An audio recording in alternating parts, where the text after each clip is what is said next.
heard of Mr. Cortisman? Just a few, yes. He specializes in assessing legal murder called war.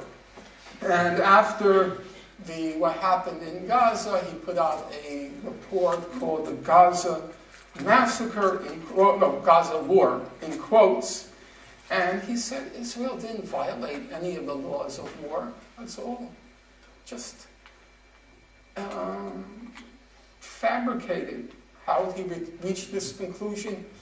Bear in mind, in the United States, he's considered the leading military analyst. Everyone turns to him. He's one of the favorite pundits. How did he reach his conclusion? You can check for yourself. It's on the web, his website. He goes to Israel on an American Jewish Committee paid trip.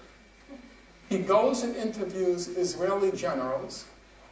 He reads all the Israeli press releases from the war, and he concludes, based on these press releases and talking to Israeli generals, he concludes Israel didn't violate any of the laws of war.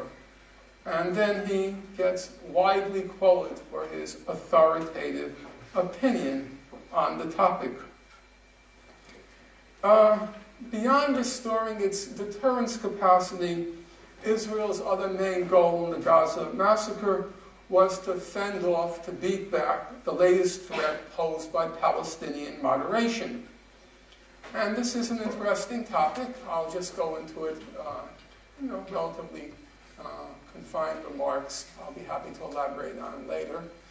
For the past 3 decades, which is to say longer than the lifetime of most of you here, since about the mid-1970s, believe it or not, it'll come as a surprise to some of you, the whole international community has agreed on how to resolve the conflict. It's not complicated at all. The Israel-Palestine conflict raises no serious issues in international law, no serious issues of principle. The entire international community agrees how to resolve the conflict. Most of you know it in a formula form. It's called a two-state settlement. And the two-state settlement basically means as follows. Number one, Israel has to fully withdraw from the territories it conquered in June 1967. Why? Because under international law, it's inadmissible to conquer territory by war. Israel conquered the West Bank and Gaza, East Jerusalem in the course of a war. They have to withdraw. They have no title to the territory. As the International Court of Justice ruled in July 2004, the whole of the West Bank, the whole of Gaza, East Jerusalem, they are, to quote the highest judicial body in the world, they are occupied Palestinian territories.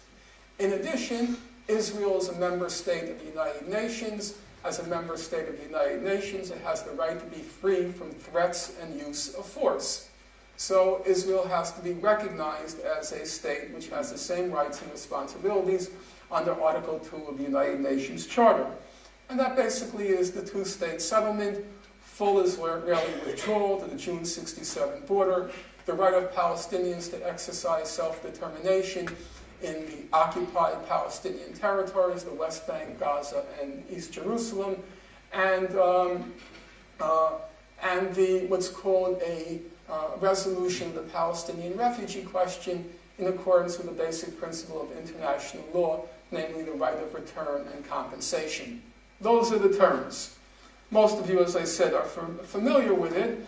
What you're perhaps not as familiar with is the whole world agrees on it. It's not complicated.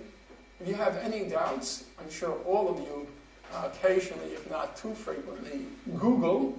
So all you have to do is Google these words.